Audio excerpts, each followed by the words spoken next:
Hello everyone. Today we're gonna see how to set up Velux Windows Remote.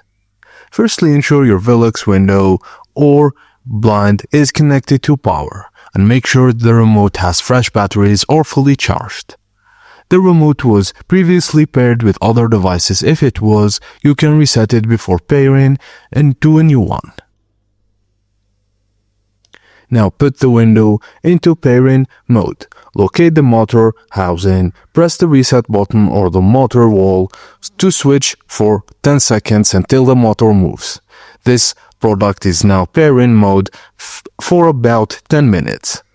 Go to Add Products, then the remote will scan the list of any available Velux products in pairing mode.